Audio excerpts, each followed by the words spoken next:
facilitating this. My name is Trevor Huffmaster. I'm with the Blackstone Launchpad here at Montana State University. We're a center for entrepreneurship here, and I'm not a professional facilitator by any means. I think the woman last night did a great job saying that. She was not a professional MC. I'm not a professional facilitator, but I will do my best. So this is a great group that we brought together at the end of the day. Everyone's probably a little tired. It's been a busy couple days. I think, who all went last night in this room? We had a good, pretty much everyone. Wow. So everyone, and this morning too? Everyone? A lot of folks? Okay, so folks have had a lot of perspective. I was there last night too. I was there this morning. Really good. What we're really, I think one of the things as I thought about what was talked about last night and this morning, really kind of rewiring and reworking the food system has been a common theme that's been talked about, especially by Dr. Salvador. I think there's a lot of opportunity there. As we look at what's going on in the marketplaces for, today specifically, in this session, we're looking to talk about really what, we've talked about community-based food system builders and producers, and in this session we're going to look at innovative opportunities in processing and recovery to enhance the local food system. And the panelists will talk about why local accessibility, renewable inputs make your community food system more resilient. And we've got a great panel, including Farmented, who spoke last night at the session. We've got a guest panelist, Michael McCormick, from Livingston Food Resource Center. We had someone, unfortunately it is the time when people get sick and someone couldn't join the panel, so Michael happened to be here and I said, hey, would you like to join? And he has a little bit of experience with food products and entrepreneurs. So, and then we've got, let me get this right, Alissa LaChance, did I say it right, with Dirt Rich out of Whitefish, Montana. Thanks for coming down. And then we have both members of Happy Trash Can Compost, both Curbside Ryan. compost. What, curbside? Yeah. It's really I have a long. typo. It's meant to I have a confuse. typo. Did you Alright. rebrand? Okay. Yeah. Okay. All right. That's exactly. Okay. This is a curveball. Yeah. So we have Ryan Green and Adrian Huckabone. I got that right. So thanks for joining. And what we'll do is I'm going to do a quick intro of my background. We're going to go down and kind of let each of them tell a little about what they're doing, how they got into this space, where they're at in the process, and then we'll have a few questions that we have, but then really open it up for discussion with this group. I think that's what's really important here. My background, again, Blackstone Launchpad, Center for Entrepreneurship.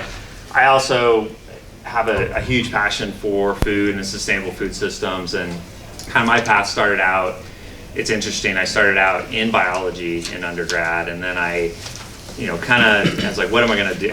Where am I going to take this? I ended up in the healthcare business, and I spent 15 years in healthcare. But behind the scenes, always really super passionate about food systems and cooking. So after 15 years in healthcare, I left healthcare and went back to culinary school and focused on cooking. And in that program I was in, I had a couple of really good mentors. One, a chef out of Boston that was heavily involved in sustainable food systems. And so folks like that really got me more engaged in it, and I've had the great opportunity to work here at Montana State with just an amazing group of people. So it's awesome to see the people that have come here to this conference, and then also just in general with the Sustainable Food Systems program here, we're very blessed. So I'm really honored to be helping facilitate this panel with this great group of people. And kind of go from there. So I'm just going to turn it over first to Farmented, because you're first in line. Tell a little bit about your guys' background, and Vanessa and Vanessa. We like to make it easy. We have the same name and the same last name initials, so V1, V2, that makes it simple. My name is Vanessa Williamson. I am one of two co-founders of Farmented Foods. We started the company actually in a class here at MSU. The class was called Farm to Market. Vanessa came from a sustainable food system and bioenergy background. I came from a business marketing, and we just happened to be paired together. And we created Farmented Foods as a class project, and just the reaction that we got through presenting it, we just decided, let's try and make this thing happen. And we're here about 3 years later, and yeah, we distribute all across the state. We produce in the Livingston Food Resource Center, which Michael will talk about. Yeah. Trevor was there from day one. Yes. He was I've got to know them pretty well. We actually did a business startup competition in Missoula when they were still students. And they did very well and learned a lot and took the business from there. Would you guys mind just quickly talking about the program, the DSEL program, that the product got started in? Yeah, sure. So the premise of the class was the final project. You were matched up with a farmer in Montana, and you were assigned to create a value-added food product out of what they make. We decided we wanted to take it one step further and help solve a problem that he was facing, and that happened to be the idea of ugly vegetables that he couldn't sell. Vanessa had been fermenting for quite a few years. Before that, she was very passionate about all of the health benefits that are associated with it, and so we decided to go with that. And the whole class, like the whole semester long, you're learning about design thinking and a different way of trying to solve problems. And yeah. Awesome. Thank you. Michael, a little background about the Food Resource Center and your background, how you got into it, and then also, my name is Michael McCormick. I'm director of the Livingston Food Resource Center. Some of you, I recognize you're hearing this for the third or fourth time in the last couple of days, pardon me. I'm a product of 40 years in corporate America, and I was reared on just how good the bottom line looked. You know, what was the quarterly P&L? And after 40 years of that, I retired and moved to Montana to go fishing, and got bored fishing and started volunteering at the local food pantry, and pretty quickly became agitated about what I saw and determined that a food pantry could be and should be a whole lot more than just a place where people in need went to get free food. And the free food that was being distributed in the little food pantry in Livingston and every other food pantry in Montana that I visited, because I went out and did a road trip trying to figure out what it is I'm supposed to do as a food pantry manager, I didn't like the food. It was ultra-processed, cheap industrial food, and we knew from research we were doing in our food pantry that a third of the people we were helping were diabetic, and half had high blood pressure and or heart disease or some other chronic illness. The food we were in fact providing to this group of people in need was making them sicker. You know, maybe they weren't so hungry today, but they were not well. And so I got really wound up and started making some changes, right? Right. So the little food pantry that was operating out of 1,000 square foot old automotive garage out on the edge of town became the Livingston Food Resource Center. We're in a brand new building downtown, 5,000 square feet. We have a licensed commercial kitchen that is designed to do a lot of food processing, and one of the goals of that kitchen was right from the get-go, not just to process locally sourced Montana food for distribution to people in need, but to provide a laboratory for V1 and V2 to come in and develop new businesses, food-based businesses. Because what we saw was the population we were serving and still serve, which amounts to about 10% of the population of Livingston every month who we help feed.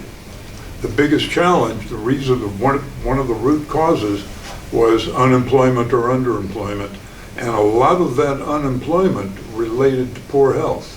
Lack of job skills was number one, followed closely by poor health, and much of the poor health, as I just commented on, was precipitated by poor diet, poor nutrition.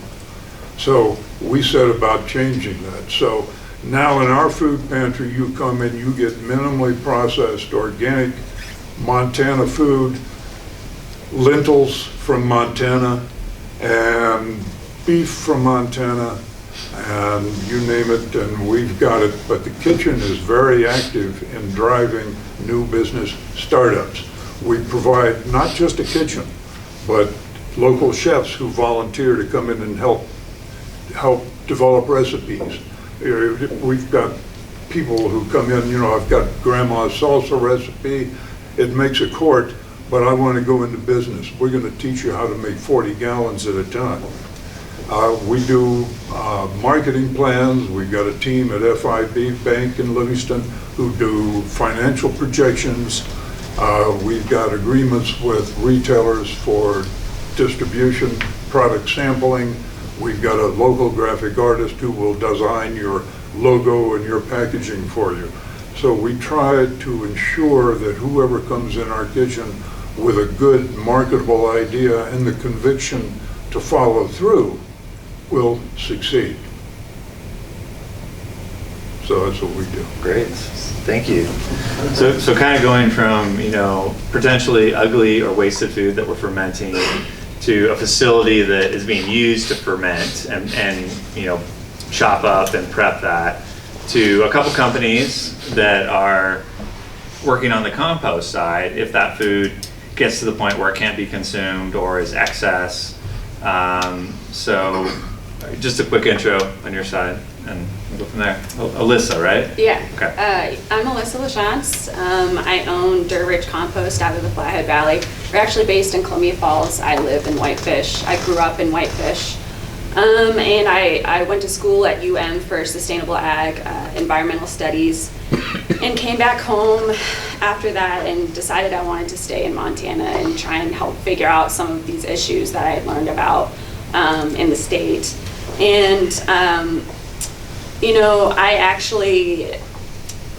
we had been set up at farmers markets and were composting a very small amount of food waste. I mean, 5 to 10 gallons a week, because it was just, yeah, not very much at a time. And we actually had a Xanterra, the second largest employer in the valley, come to us and ask for us to compost for all of Glacier Park, which I don't think is really the typical way that these kinds of companies start, but I think it also speaks to how important it is to get larger entities on board with these kinds of ideas. So they approached us and were like, whoa, we compost, you know, 20 gallons a week, not.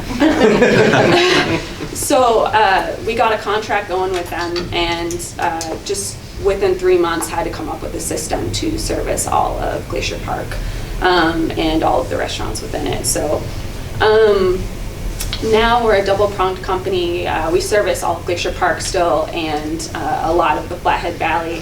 And I am now the sole owner of the company, and I market my compost product to gardeners in bulk and in bags, and some farmers as well. So, yeah.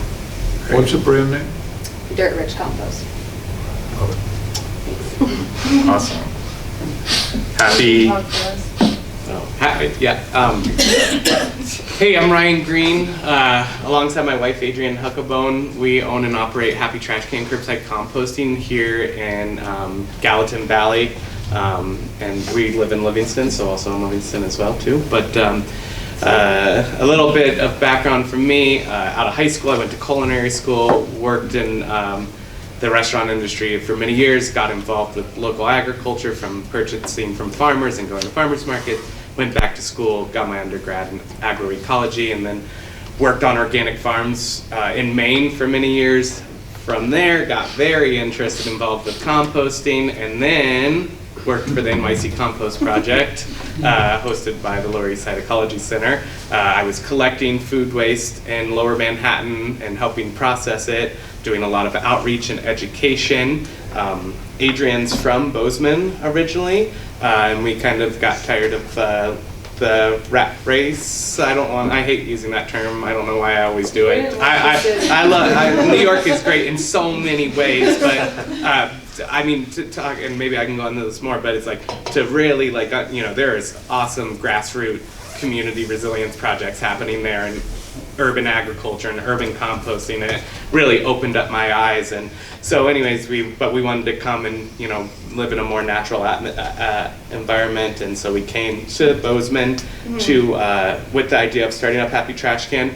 I naturally went back to working in agriculture and worked at Strike Farms for many years, and that's where we started up. About 2 years ago, we moved off that property and started leasing our own. We service restaurants, grocery stores, about 400 residential households. We're processing about 15,000 pounds a week, just us. And then we utilize a pretty sophisticated Gore cover ASP system. That's aerated static pile. That's how we handle all of our processing. And that's supplied by a company, Sustainable Generations, that is founded by a Montana native, Scott Woods, who's also MSU alum as well.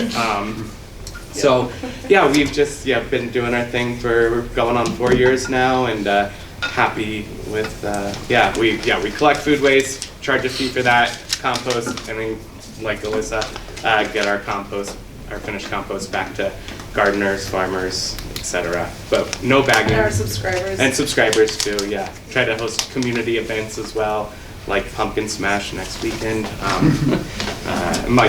We try to make outreach and education a big part of our mission as well, to really, talk about this whole food system, food loop, not, just composting, but local agriculture, waste prevention, like the Vanessas are doing, and so on and so forth. So, yeah. It's very normal for us to hear that. Everybody laughs. Do you prefer Vanessas or V1, V2? The Vanessa. Okay. I haven't heard the V1, V2, but I'm going to start using that. The hardest thing in the world is to send them an email. You're like, okay, how do I address them? It's fine, we both respond. Yeah. While we're on the compost topic, could maybe just a little background. You came from New York, Maine, some other communities.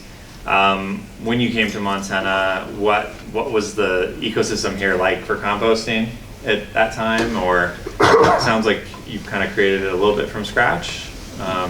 Yeah, and I'm sure, and Alissa will be able to weigh in on this as well. But yeah, we came here, the city of Bozeman, I think for about a decade or so, has been doing yard waste collections for compost. It's a very short period of time. It's basically May until late September. And they don't take food waste. I don't know if historically, and maybe Becky, you might know of anyone that was doing food waste, but I don't think really there was too much food waste collection. I think commercial stuff was happening. Yeah, no commercial. Certainly, there were, small like groups of people, community gardens, collecting from just restaurants, mainly coffee shops. So yeah, we came here with this idea, and I was working at a farm, and Dylan Strike was very generous and was immediately on board with it, and we did a work trade with him where he was receiving all of our finished compost at that point in time for his agricultural production, and then we traded land and equipment. But yeah, we're going into our 4th year. This past year has been a big year of growth for us. We're servicing accounts like Rose Hours, Costco, Heeb's grocery store, Ale Works is a wonderful partner of ours. And then, at first it was like, the first year we were maybe collecting from like 50 households, and, and it was, it feels, I don't really know, but it feels like composting is much more in the zeitgeist as it was even 3 years ago. Like people, we don't have to really explain what compost is as much as we used to, I guess, at the farmer's market. Yeah, exactly. But that's kind of all the empirical evidence I have to go on. That's awesome. And Alissa, up in your neck of the woods up there, similar when you started? Was anyone else doing it, or? No. Oh. And I mean, I don't really know about the policies and the politics of Bozeman as much, but especially growing up, it's changed a bit, but it's quite conservative, and it's very, very, very cheap to throw things away. Yeah. Which is what we'll get into is one of the huge hurdles for us, I'm sure for you guys too. It's hard to make the dollars and the ends meet when you're competing against something like $30 a ton to throw things away. Right. So no, there was nobody else doing what I was doing. There's at-home composters and stuff, but absolutely not on a larger scale. And then it sounds like both of you have more larger clients too, Glacier, Rosars, larger companies. Obviously that's better for you to have those. It sounds like there's still a huge market for commercial or for residential as well. Definitely. Certainly, yeah. Yep. So great. Switching back to food products, we'll go back to the fermented area or just general food product area. What trends are you guys seeing in food products or fermented food products in general? You've been doing this for a few years. Where are you guys at? What are you seeing? I think it's been really encouraging seeing, like they were mentioning, how in the last few years people know more about compost. We've seen a lot more people come to us and tell us little tidbits they've learned about fermentation, and we'll share stories kind of thing. And so that's been really encouraging, that people not only like the flavor of our product, but they see all of the value, the health benefits, the food waste side, and then the flavor as well. So it's been I think with food products in general, people are looking more and more towards like not just food that's like fun to eat, but like food that's fuel and it like helps the body, and what are the health benefits that we can get out of this. And like that's huge for us because fermentation, there are so many health benefits. And so I think at least in Bozeman, I mean that's our target sample, it seems like that is really trending more and more, which is great. Great. And Michael, on a bigger scale, as you're seeing companies come in to work with you as a commercial kitchen, are you seeing certain trends, or what are you seeing out there for food products? Fresh Food products? is the trend. Okay. We've got 2 companies using the kitchen right now that started their businesses in the kitchen. One is Dolina Pasta, fresh pasta. She's now selling through the Bozeman Co-op and doing markets. She started just with the Bozeman market, I think, and has expanded. And then we have another young lady from Bozeman who is using our kitchen to support her meal service business called Whole and Nourished.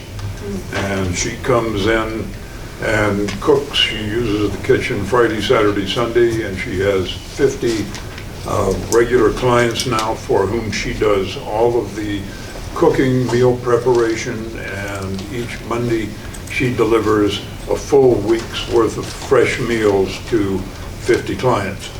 And what's, I think, exciting about those is that in addition to the Vanessas, we've seen job creation. The young lady with the meal service created a job for herself that she has told me pays her much better than anything else she's ever done. But she's also hired another person to work for her. And so it's about job creation. But fresh, if I had to choose one word, Trevor, it would be fresh, followed quickly by local, and then convenient. Awesome. Excellent. And it's funny, as we were thinking about this session, I was going through, and I'm not sure what the title is here, I'm trying to see. I think it was Moving Forward Food System Innovation, and we talked about community-based innovative opportunities in processing and recovery to enhance local food systems. And actually in my head, or actually wrote down, I'd say it's innovative process and minimally processed food and preserved food and recovery. Because how are we preserving it? How are we minimally processing it so we keep all the nutrients in it? So what are some, as we talk about on food product basis, what are some of the challenges with kind of getting a food product business going, growing it, scaling it? What have you guys seen as you've gone through that process? And in general, just a composting business as well. What are some of your challenges that you've run into? We can start down here. Well, lifting 15,000 pounds. You can't see it, but I'm wearing a nice back brace right now. Bejeweled. No, but yeah, we've grown incrementally over the years, and with each period of growth, we get those systems figured out, and then all of a sudden, then we grow more, and then those systems aren't working out. So it's all of it. It's figuring out how to grow, how to sustainably grow, how to manage, how to create better systems, and how to run the business. I guess is a big part. Yeah, marketing too, really hard. Oh yeah, yeah. I would say we face as similar as probably most businesses, but young farmers, access to land, access to equipment, those capital bases that are hard to come by. Especially trying to convince someone, for us, we just lease property. So like trying to be like, oh no, we want to bring food waste onto this property and like mix it and let it sit for a while. And yeah, probably it's going to attract some birds. And, So like there's definitely that hurdle, and I think, and maybe I'm going to go off topic here slightly, but I just think, I hope, what we're showing too is like, as individuals, as a community, like we don't need to rely on like, big multinational corporations or like big municipalities to handle our waste streams. Like we can do this ourselves. Really not a lot of capital investment. If you think about it, it's like, yeah, we operate off of a 1/4 acre, so pretty small footprint. And then, outside of our ASP system, which you don't necessarily need, it's like our biggest investment was a skid steer and a couple of trucks. And, we've really been able to bootstrap this and do it in a way. And I hope it can be, this idea of community-based composting alongside community-based agriculture is they go hand in hand, and it's something that I feel that community-based waste side is sometimes left out of the equation too much, and we were just talking about it sometimes might be a little nicer thought of a farmer in a field with a carrot as opposed to us in a compost yard up to our knees in food waste, but yeah, it's like, it's a lot more of a, they're both dirty jobs, but in my opinion, they're both hand in hand equally important to a resilient foods, locally based food system. Absolutely, because you're putting the nutrients back in, right? Yeah. I mean, you're capturing that, so. That's amazing. Closing the local food loop. Do you guys see specifically in the composting area, are there any trends, new technology or ways to scale or do more? Is that some stuff that you guys might be looking at in the future, or? I kind of want to take on the other one because I have so many hurdles that they're interesting. I think they're exciting and they're interesting hurdles that are specific to our situation, I guess, because we're not municipal composting operations. A composting operation to start and like really be functioning on a large scale to facilitate community composting takes millions and millions and millions of dollars. And where it's hard to, when people could throw away trash for $30 a ton versus the average of $49 across the United States. It's hard to convince people to sign on and to see the value in spending a little bit more to, instead of throw away this material, to give it to me to process it and create value out of it. Yeah. I think it's a little bit of a cultural thing too, right? It's a cultural thing for sure, but I think that there's a lot of I don't even know how to access it, but there's got to be a way to. I guess it is a cultural change. Like, how do we shift that into make sure that throwing away trash actually resembles like the cost to our communities? Instead of $30 a ton, it should be much more. And I don't know how to shift that. I think it's getting involved, but our trash facility is owned, and the city contracts them out. So it's tricky. So that's one thing that I find being a huge hurdle. And also I found that surprisingly trying to work with the cities has been very challenging. And I, as a small composter, really need their support within the community to make sure that there's information getting out there and that they're telling people about us, and that that they're on board with what we're doing and kind of pushing out within the community, and that hasn't really been happening. So it's been nice. Interesting. It reminds me a little bit of where recycling was in Bozeman 12 years ago. There was some local folks doing it, and then It's also I would like to piggyback on that and talk about what we're dealing with right now in the city of Bozeman. We are dealing with a municipality that's really unwilling to recognize us, that considers us a boutique business, and it's been because the city of Bozeman right now is traditionally only accepted yard waste. They're looking in to start accepting food waste in their program, and their whole thought process is right now they have a compactor truck with college students on the back going around in the summertime collecting food, yard waste, hopping off the truck, throwing it into the compactor.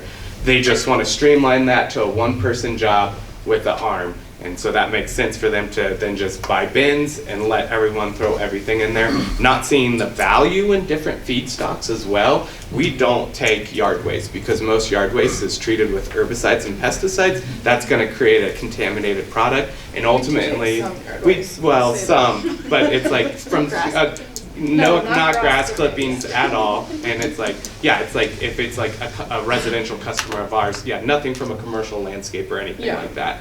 But it's, we want to make a good product that's going to get back to farmers that then can, we're dealing with dwindling agricultural land in this valley, support them, then they can grow ugly vegetables for the Vanessas. But they just have been pretty hard to work with and have kind of like shut us out. And if the city were to start up offering, and they're not talking about doing it year round too. We do this 365 days of the year. I talk to my farmer friends right now and they're like, oh, season's winding down, like it would be great to catch up and get a beer. And it's like, well, we stay busy all year round, but in the winter things only get harder for us. Right. But it's just like, I'm sorry, I'm really losing my train of thought here. But it's, it's like the city is just still going around, boutique, and ultimately we can't compete.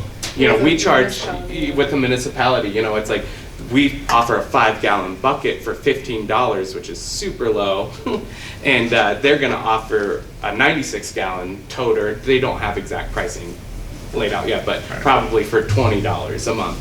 They're then not going to do it year round, so it's kind of sending mixed messaging out there about whether, how important this is to have like a community where we're diverting as much waste as possible. And they're not going to have a great product. And they're not going to have a great product, and that's the main thing. They're not going to have a great product, and then they're talking about just wanting to like cap the landfill off with this compost. And half of our gross income comes from our residential service. If we were to lose even a fraction of that, we would probably go under, and that's a pretty scary thing to think about. A lot of industries, the Vanessas don't have to worry about the city starting up a fermentation program. Our farmers don't have to worry about the city starting up a big farm to supply food. But unfortunately, we're in this kind of gray area industry where it's like, well, traditionally this is handled by municipalities. Go ahead. Yes. I just wanted to add something to this story. Two other things about this. It's really ironic. There was a front page paper, some part of the newspaper that had an article about how MSU was going to be collaborating with the city on this. And it seems painful to imagine that there's all these enthusiastic agroecology students who get super excited about composting. Mm-hmm. And I think their university should be helping them to make sure that this food waste is going into a form of compost that can be applied to cropland. Yeah. And it's not happening yet, but there's a number of people trying to make it happen. Yeah. But the other thing that's interesting to me about what they're doing is that I'm a local sheep producer, and I've been talking with Amsterdam Meats, where we get our certified organic grass-fed lamb process, and it has been a burden for them for years to have to pay for waste disposal of the bones and hides and offal that they generate every week. And so they're now talking with Ryan about expanding their operations so they can make that happen. And he's got the funding lined up to expand his operation enough to do that if they can find land that is big enough. Yeah, that's great. So to me, it's a really great illustration of how, you know, it's part of this sort of keystone problem of what the waste does to the whole system. And as local ranchers, probably the single biggest challenge for us in direct marketing our meat is the high processing costs. And the waste disposal cost for the butcher is not a trivial part of that. It's certainly not the only cost, but it's a big part of it. And it just feels criminal to put all that work into growing all that super nutrient-dense material that can be very easily converted into fantastic plant food. Yes. And if we've learned nothing else in watching the demise of the industrial ag system, it is that when we separate livestock agriculture and cropping agriculture, we create problems where we once had intrinsic solutions. Yeah. Absolutely. That sounds like a great opportunity. Yeah, and just to really, sorry, and I will stop after this. No, it's we work with This is Amsterdam how meat. our minds align. We take their blood from them. We don't take their offal right now because that would just be kind of too much for where we're at. We're in an industrial park essentially, and we're able to get away with that because we have this ASP system, this GORE supplied by an MSU alum. You know, it's like that really helps with odor suppression. But yeah, it's like I think too, it's not, a big part of our mission as well is like, not just to compost for compost's sake, it's also about waste reduction as well, and that's what the Vanessas are doing. And ultimately, when we're working with this bigger clients, like I'm picking up from Rose Hours, I'm tracking from every department how much they're producing, and then I'm able to give that numbers back to them. Are they doing anything with it? No, not really. But it should be able to give them new PARs to work on as well too, that will ultimately reduce their bottom lines. Right. And there's plenty of waste, and I think to then still go after in the meat processing industry. I mean, I think too is not just compost, but bone meal, blood meal, all these traditional inputs that we've used for years and years and years that have gone by the wayside in the past 100 or so. We have these all in our backyard right here, and there's no reason why them. Someone from the city of Bozeman quoted us, like I received an email that was like, well, it's like, it'd be like if I was a recycler and I only wanted to take aluminum because I could get the most highest price point from that. Well, no, that's not what we're doing whatsoever. It's like we just know that there's a higher value in it, and it's gonna be able to get a better return to our users as well. Yeah. Great. Did you have a question? Yeah, I had a couple of comments. One is that in many cities, and you may be running into this and don't know it, the waste department is owned and operated by the mafia. Well, yeah, there's a great book about that, about specifically in New York City too, and it's Yeah, and I think that may have trickled down to some smaller towns as well. I mean, I don't doubt that. I would call it maybe not the mafia, but developers. I don't know, same difference. And the other thing is, I'm from Missoula, and last year the courts found in favor of a company that makes gravestones. And the city was getting involved with doing gravestones for the cemeteries. And they found that the city cannot compete with a private business like that. That's not what they should be doing. And you might check out that court case and see that there is... Duly noted, for sure. Because unfortunately, that is something that we are thinking about, is do we have to... You're looking at the whole Happy Trash Can team here. I'm going to stop after this. But I think these are issues that we're all facing, that's facing in this industry. I mean, one of the questions is about trends. A trend that's happening right now is this idea where there have been good, small businesses or not-for-profits that have ran successful community composting programs. City municipalities see that. Low-hanging fruit, they come in and put those organizations out of business. Mm-hmm. And unfortunately, the consumer doesn't realize the strife that causes, because in the end, they're just thinking, oh, well, we're composting, this is good, Well, and I might add too, like, I don't know.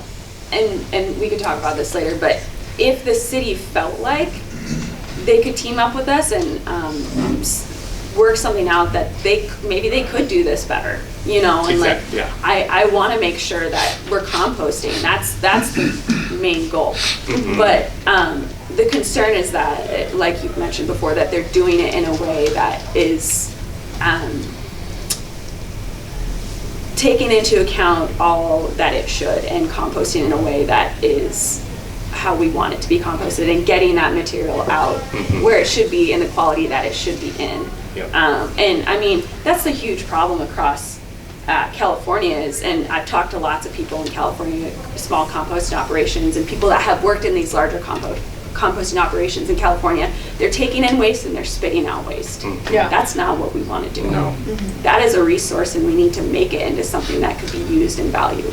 So that's my main concern. Yeah. Yeah. Awesome. A lot of compost talk. This is kind of an interesting panel because we've got food and then we've got compost and we're going back and forth. So it's good. But fermented food. So there's everything smells really good. Lots of good scents going on. Lots of.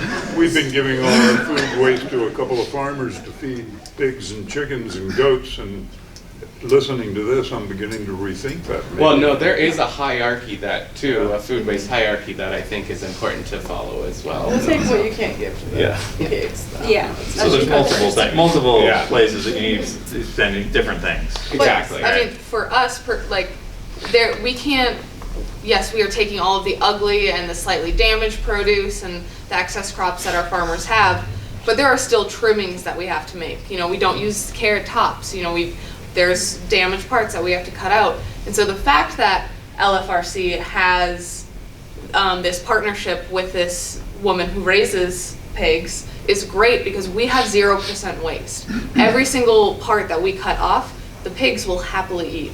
And so we don't, composting is fantastic, but like Ryan said, there is the hierarchy, and if we can prevent things from even having to go to composting, that's also important. That's more important. Yeah. That's way more important. Yeah. And so you guys probably do a lot of education on that too, with folks, with your customers, if they can prevent it from don't just compost to compost. Exactly. You know, it's like the recycling industry. You know, it's like in the 80s. Oh, curbside recycling hit the continental United States, and it allowed this plethora of this overconsumption, overproduction, because we can recycle all this material. Oh, guess what? No, you can't. It was just waste to fuel another industry. I hope we're just one small company, I'm just one person, but ultimately I hope that doesn't happen with organics recycling. There's always going to be waste streams that we can get, but proper waste streams that are from processing side and not just grocery stores throwing away perfectly good food because it's slightly bruised, and that's where the education component comes in. And something that, in my opinion, and I'm going to say this too, I'm talking about municipalities like they're a big bad thing. Check out New York City. They've done an amazing, one of my old colleagues, Dara, is here. New York City, DSNY, wanted to get into organics recycling, saw that there was already community grassroots programs doing it, and so they worked alongside them, and now they have a wonderful community compost program. They have curbside composting as well that's ran through the city. It's a wonderful model, and it's a model that I hope other municipalities could look into. But support innovation, don't it. Exactly. Yeah. Sounds like a great place to look. So you've got the connections there too. So we should have some conversation. We'll do a tour. On the food product side for you guys, the challenges taking food products to market or scaling, what have you seen? Yeah, I mean, we can relate a lot to what Happy Trash Can was talking about, of just we have these periods of growth and we adjust to them, and then all of a sudden we have more periods of growth, which is great problems to have, but it's these constant adjustments where we don't necessarily have anyone to ask of how do we do this. Right now, I mean, we were just talking to Michael, we are at capacity at the space that we're in. Again, a great problem to have, but where do we go from here? Do we build a facility ourselves? Well, that's really expensive. Like, is that even viable for us? Do we try to get into a different space? Okay, well, does that space have the correct, like, sanitizing machines and the correct food processors? Okay, do we have to pay for those? So it's like this constant struggle of, like, funding and capital, and then convincing people, like Adrian said, marketing, like convincing people to choose our products versus like national brands. We could make it super easy on ourselves and ferment in big plastic containers, but we don't do that because we don't want we don't want to ferment in plastic because of the chemicals that are associated with that. And so we could make things easier on ourselves. We tend to not. Trying to, this is the whole Farmented team. Like, there's 2 of us, and trying to source all of our produce locally. Well, there's tons of farmers. How do we, like, organize that supply chain? And yeah, I mean, you would probably have more pain points. I mean, as far as just getting started, you know, they were talking about hurdles, like, taking with the city. I mean, we had to deal with the health department quite a bit. And just the whole thing of fermentation was like a big question mark for them. And it was just something that, you know, I was super familiar with, just like on a home fermenter level. And then looking into it on a business level, I felt fairly confident about it. But just getting through all those, you know, checking all the boxes and jumping through hoops and not having a ton of support, like, you know, confidence on their end, it was tough. It definitely was like 9 months till we could start producing. Like, started the business, 9 months later, finally sold our first jar, and that I feel like was even lucky. It could have gone further, but we were pretty persistent and had a lot of help. You know, Launchpad hooked us up with all the people, all the resources, and Livingston Food Resource Center. They definitely had some good resources too, but. Yeah, it was a lot of. But we're running out of space, so we're going to talk. There's an opportunity There's an opportunity here for more culinary. You guys want incubator. to start next to the fermentation. All the smells. Yeah, exactly. Bottle it up and sell it as a But it was so surprising for us with the health department. Like, as a civilization, humans have been fermenting for centuries. And composting. And composting. Yeah. Yet the health department didn't know what to do with us. Like, they almost looked to us for how should we be monitoring you guys? What types of safety things do you have? What safety measures are you going to take? And it's like, okay. So we were like, well, we're just starting this, but okay, we'll help you guys through it. Yeah. So it's just so interesting that these practices, you guys can relate, that we have, as humans, have had for so long, there's so much, like, pushback from it. And that's, like, probably the biggest new thing. And innovative. I mean, fermenting to preserve food has, you know, added benefits rather than just like canning it or freezing it, drying it. So it's kind of one of those things. Like, let's get with the program. This is not a new thing. It's an old awesome thing that we should be doing with almost everything. So a lot of similarities between fermenting and composting. We've separated ourselves from these biological processes that allow us to thrive and sustain on this planet, and we think, oh no, something with a bad smell, that's bad, that's gross, you know, and it's like, oh no, that's just the natural world doing its wonders. Yeah, I would say that's another big hurdle that I've had to, and still I'm constantly trying to work with, is with restaurants. They're like, is it gonna stink, you know, to have these containers in here? And it's like, well, I mean, you can close the lid, we pick it up twice a week, like, it's just food material. It's not going to rot overnight. You know, it's just the smell of food, but it's a mental thing. They think that it's a trash can, it's full of food, and it must be rotting and just totally disgusting.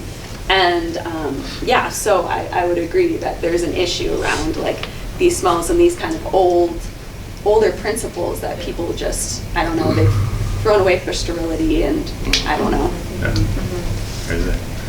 I just wanted to ask you guys, did you have to send your product out of state to get it tested? We haven't yet. That is a step as we grow that we are going to be doing I understand that there's a new science person here in Montana who might be doing that. Do you know their name? No. No, but I've got Think of Moonlight it. Kitchens Yeah. in Missoula, so. There's the couple people that we've reached out to, I don't know if they aren't doing it any longer or if they're just so busy. We definitely are looking for someone that will do that for us. See if I can find out more. I have a question. So like you have to go through the health department to get like a permit or whatever to create like whatever product you're creating. So if you want to add a different, like say you want to make pickles or something, do you have to go back to the health department or can you just then do that under the same approval?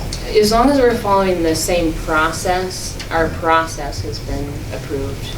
When we've added a new recipe since we started business, and I called and asked that question, and they said as long as you're following the same process. And We do have to get like the labels approved. the label, Oh, I but see. that's You just work kind of closely then with the health department. yeah. Everything the Livingston sanitarian knows about fermentation, he learned from Vanessa and Vanessa. And that's typically one of the biggest challenges we see, Trevor, when we're working with new entrepreneurs who come in with a food idea is the licensing issues, city, county, state.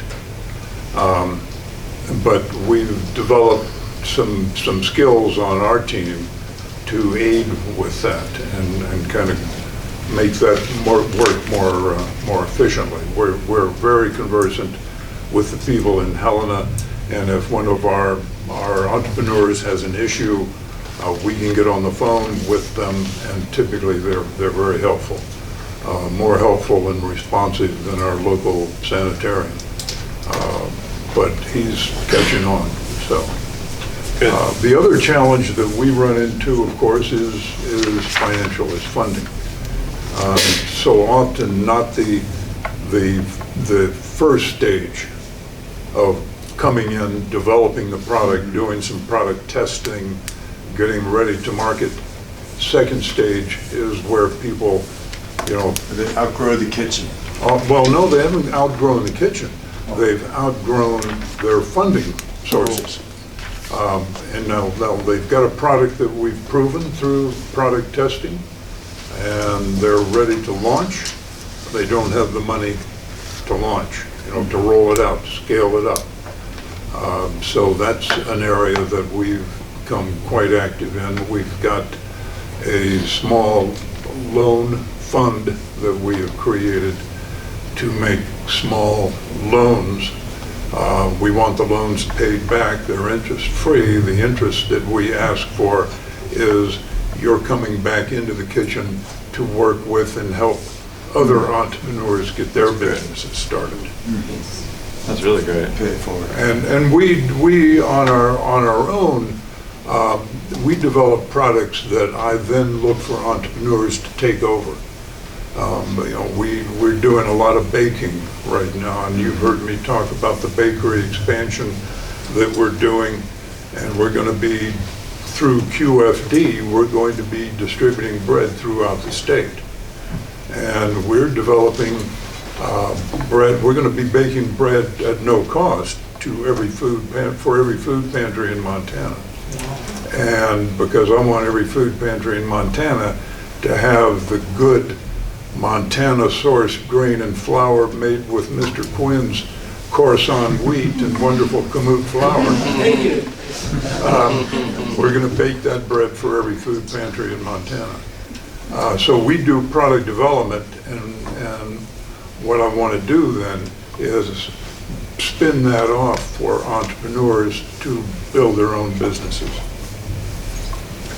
So, but the bread baking for all the food pantries, there's no profit in that.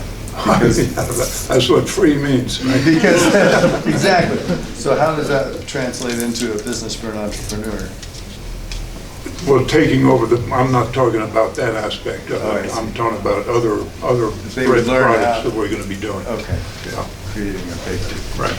Good. Other questions? And we can open for questions, so we'll start here. Well, this discussion of financing kind of brings up what I was going to ask about. I mean, clearly this growth period has been important for all of you guys, and you've been incredibly generous about facilitating it. But I wonder if this doesn't kind of lay the opening for more of a discussion of more rural-urban partnerships, some kind of a community banking mechanism that expands upon what has started in Livingston. I mean, all of us who've been connected to small farm discussions know that capitalization is one of the primary hurdles and continues to be as farmers grow.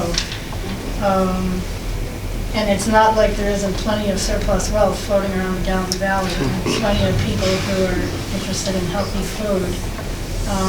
But there aren't that many formal structures to help inform both sides, and I wonder if any, like Missoula or other places, have examples that we can learn from in this valley. Because it seems like there's a lot of people who are chomping at the bit to help, and they don't quite know where to go to.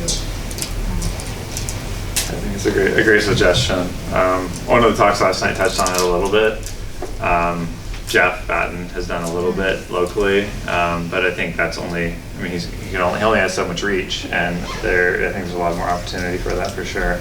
Yeah, Missoula Community Food and Agriculture Coalition, CFAC, is a Kiva loan mentor, and they just had a period where I think they funded 5 or 6 different businesses. So there's that, and they also help with education of farmers and with some of the financial, and they're working with Blackstone and Missoula too. So, okay, great. yeah, so you might give them a call and see what they're up to. So other questions? Yeah, I do some home fermenting, so I'm wondering about the sealing of the jars or and then the shelf life afterwards. If you can kind of touch on some of that. Right now, we don't do like a pasteurization or vacuum pack or vacuum seal. It's in the health department knows that. We just, put the little tamper seal on it and refrigerate it as soon as we jar it up. And we have to keep it refrigerated as soon as it goes in that jar, Right. To stop the fermentation process. And the products, I mean, they'll last so long, I mean, as you would know from fermenting. But part of the, there's, different stages. Like we have, eventually, when we reach a certain revenue level, we have to get our nutritional analysis done on the jars. And that will then allow us to put like a definitive, use by date. But yeah, other than that, it's kind of this. So you're not having to gray worry about area. sealing the jar and causing heat to change the. As long as it stays refrigerated. Yeah. That's kind of like our big requirement. I mean, even farmer markets that are outdoors, we have to be very careful about watching temperature with that and, kind of monitor it in that way, but. Awesome. Other questions? In the back? Sorry, I sort of losing my voice, but I was just curious, for the Vanessas and Michael, you were saying that, Heather, Whole and Nourish, and Dolina Pasta, that all these, entrepreneurs from Bozeman are going over to Livingston to process in your facility. And I mean, it's amazing that that resource is there. But is that because of availability in Bozeman of commissary kitchen space, or is that cost, or what's sort of driving that? I mean, because we are definitely a larger community, but I'm just sort of curious about the very local system and what's kind of pushing all these people who are driving over the hill and then coming back and selling their products. for us, especially originally, I mean, the Food Resource Center, for our first year, we have like a discounted rate as a food entrepreneur. And so it was significantly less expensive for us to go to Livingston to produce, even though, yeah, we have to drive 30 minutes each way. The cost savings was huge. And they had a lot more availability as far as like when we could come in.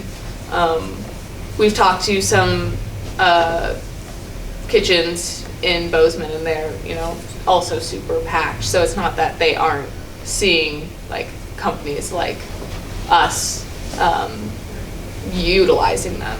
But for us, originally it was we had connections because I believe it was Blackstone that introduced us to the Food Resource Center, and then cost was huge. So. Well, and then my second question was that if Michael, if you're seeing, if there's a lot of pressure coming from Bozeman, on your space, if you're reaching capacity in terms of time and stuff. Well, we haven't reached capacity, not fully, depending on when you want to come in and do your work. I've got a lot of time to rent to you between midnight and 6 a.m. That's fermenting hours. Works 24/7, right? Right. Rather not, but. I think it's a combination of availability. It's a pretty darn nice kitchen, well equipped. We've got industrial strength equipment that supports this kind of production and scaling up, from your initial testing, product development, to scaling up to a pretty reasonable level, and then as Farmented is in the process of doing, outgrowing us. But that's the plan, because when the Vanessas move into their shiny new kitchen, they're going to free up space for somebody else to come into the kitchen. And the goal there in Livingston, what I wanted to do was create a model that's scalable. Our kitchen supports this market, and we could make that kitchen a little smaller and put it in Miles City or wherever. So that that's one of the goals, is to create a model for communities to look at, to then begin to develop these kinds of resources in their communities, and then enabling them to create a true local food system. Great. Excellent, thank you. Any more questions from the audience? Right. Just a quick question. Somebody in the last session talked about making popsicles. To somebody who makes kombucha. Do you have any other food product ideas that are on the table right now? Something that's innovative that somebody might be testing? In our kitchen? Yes, sir. I can't tell you. That's a secret sauce right there. No, we do. Right now, we've got a pretty active group of people who are in the very early stages. We've got, and the stories are wonderful. We should be making a movie. We've got a fellow in our kitchen right now who, relatively young, and he's been a mason all his life. And he's just broken up from being a mason all his life. And he's trying to shift careers, and he is the classic story. He makes at home, he makes frozen custard. And he came in, but one of the things I do with people when they come in and say, gee, I want to rent the kitchen and start a business, they have to come in and convince me that they're really dedicated to this. They've got a viable idea, and that they've got the capacity to see it through. And he convinced me, and he came in, this guy is a natural-born marketer. He came in with samples of 3 or 4 of his different custards. Were you in there the night he came in? We did. I don't think so. We got everybody together. And we've got some pretty ornery, foodies in our circle over there. And we tasted his frozen custard, and everybody wanted to know when they could get more. It was out of this world. And so we're working with him right now on developing his product. So we've got a number of situations like that. Some of them stick. The guy who came in to make frozen bananas, he didn't last too long. Not much of a market for frozen bananas. Chocolate, dipped in chocolate. And we get a lot of folks through the Launchpad here as well, new product ideas, and we'll point a lot of them to Michael, over there to try it out, pilot it out, start small, test it out. Don't go build a kitchen first or buy a restaurant. pop-ups, test things out before, you really make sure there's a customer for it. That's what we do a lot of teaching on, so. Other questions we got in this group here? One quick one for the composters. So do you have to add something, a carbon product to offset your nitrogen, or so where do you get their product? For us, we have a great working relationship with a lot of local arborists who are dropping off wood chips constantly at our yard. We're a convenient site for them because typically they would maybe need to take it to a landfill, or they're just always looking at places to get rid of. So if they know where we're at, and if they're doing jobs within that radius, we're saving them money on trucking that carbon elsewhere. And then also we work with just really one wood shop in town that we know isn't using any sort of treated material, well, two technically that aren't using any sort of treated lumber, so we're taking their wood shavings as well. And then this time of year, obviously, leaves. Anyone can bring us leaves if they want as well. Yeah, we have a tip-free drop-off site, so we're lucky enough to have more space. And the community the closest town that we live in, there's no leaf pickup or anything like that. So a lot of them have heard of us. They don't have to take it to the landfill further away, and they don't have to pay, and they get to drop it with us, and we recycle it. So yeah. And they like that as well. Yeah, it's again, there are people that are working, in this natural world, and so they love to see, it being utilized again. Awesome. I was going to ask each of these ventures, community resources, what's your ask of Aero, of the Aero community, going forward, short-term, long-term? How can this community help you guys with your business anything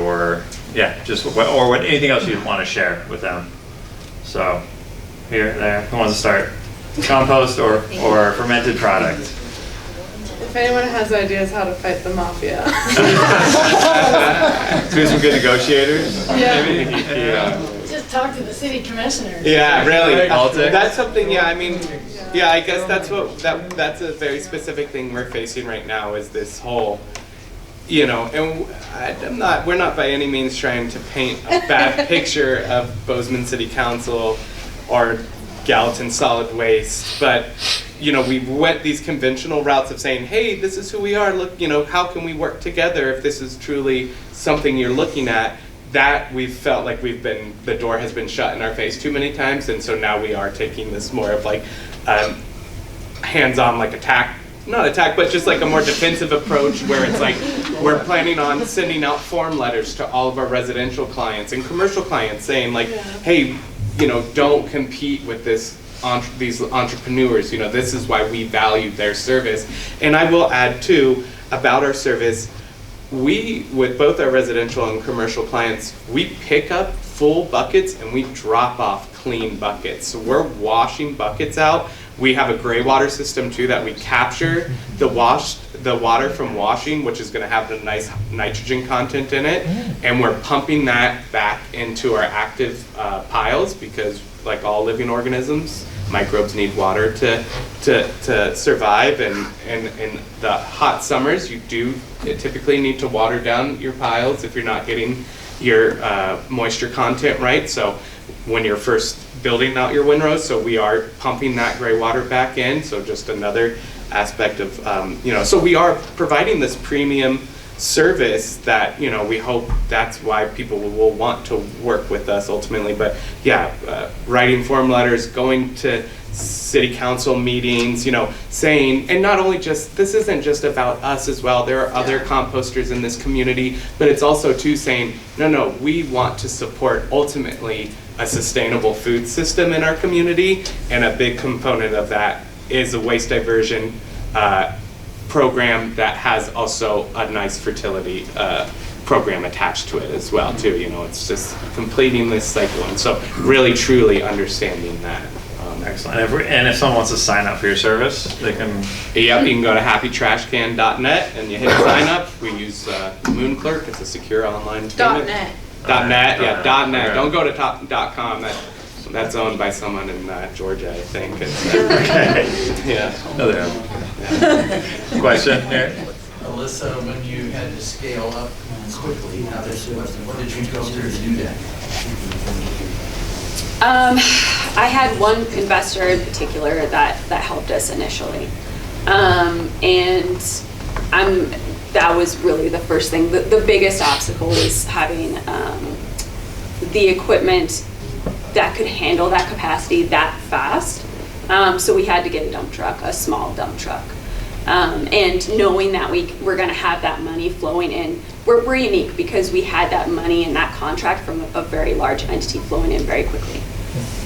So that was able to work out for us. So in that sense, we are very unique. But now we're in this place that, yeah, we're having different struggles with growing as well. But that's the best answer I can give you.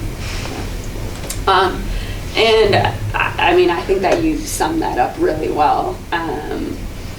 As far as just making sure that we're focusing on the entire circle of not just producing, distributing, but also finishing that out in the cycle. But on a really simple level, I think a lot of my community does not think of composting as recycling.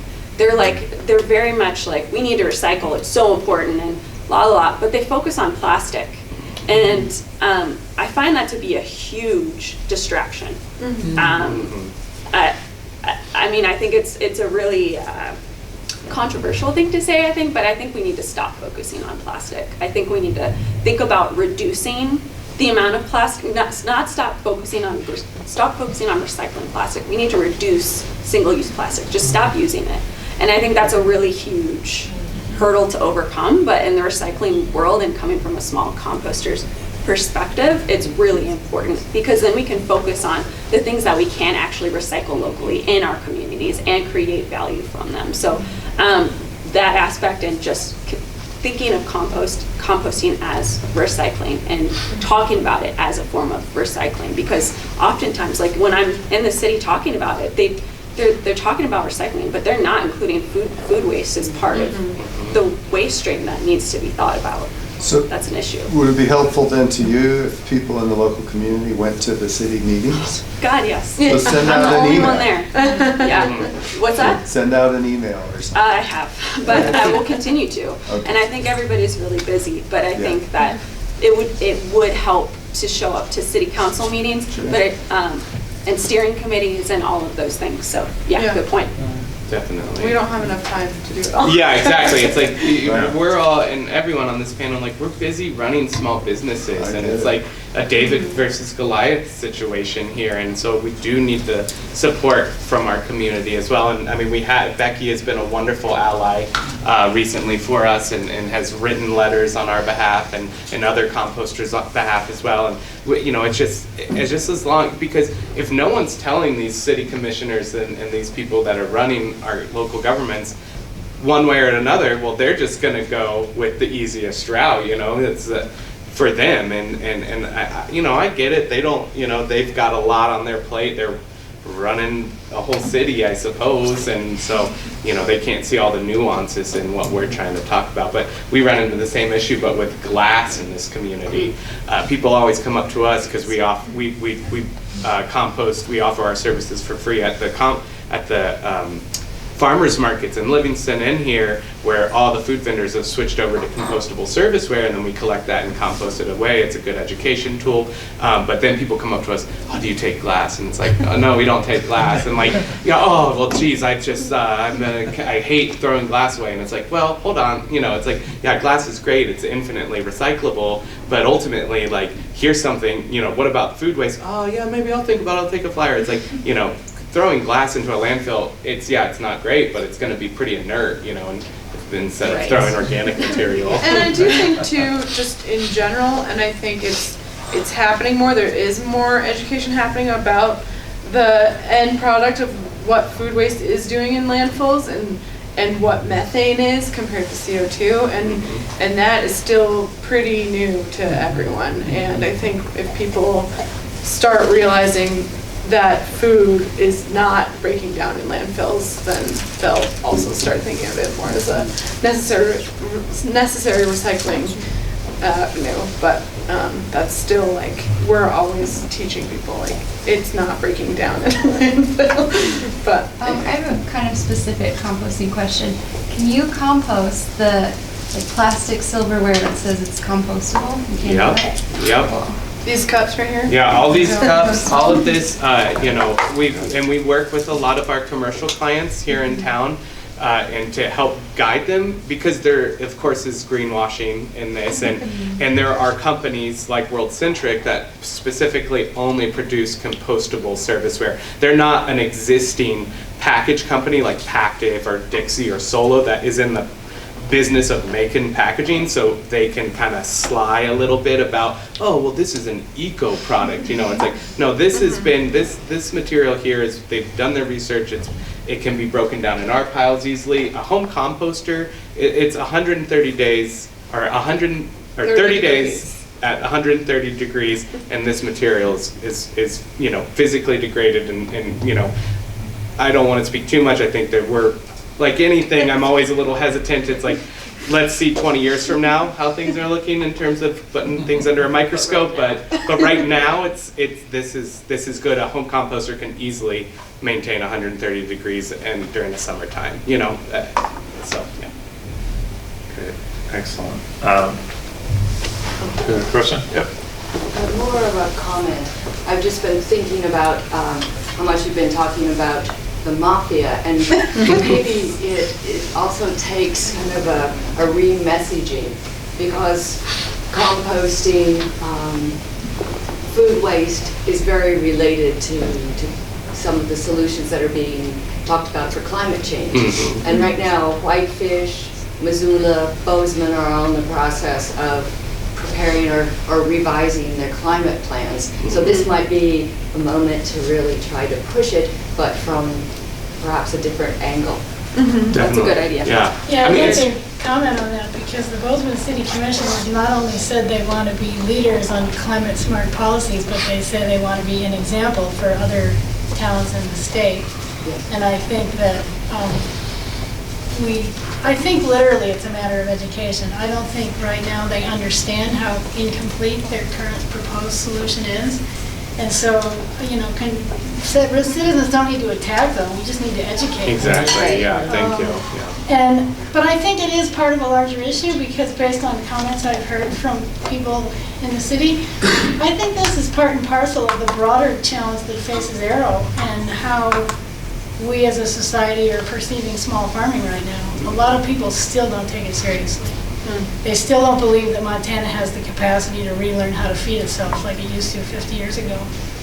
And that's a battle that probably everybody has a member of their own family here that also doesn't take local food seriously.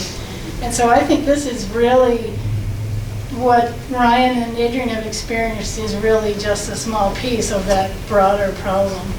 And if anybody really doubts that, they should just take a trip to California that's trying to get 5 growing seasons of organic vegetables while the Pacific Ocean and forest fires are taking over California. We are not going to continue to be able to rely on California, so we kind of got to take it seriously. Yeah, definitely. And I just think there's a lot of people in the Bozeman City Commission who don't really quite grasp those concepts yet. That's very true. Yeah. Michael, one thing that this group can do to help you guys, or two, or one? Educate communities as to the importance and value of local food systems. The definition of a local food system is not the Cisco truck pulling into town and unloading. And teach communities how they can leverage that local food system to drive economic development, healthcare, and education in their communities that make their communities a more vibrant, healthier, stronger, better place to live. Excellent. Thank you. Vanessa?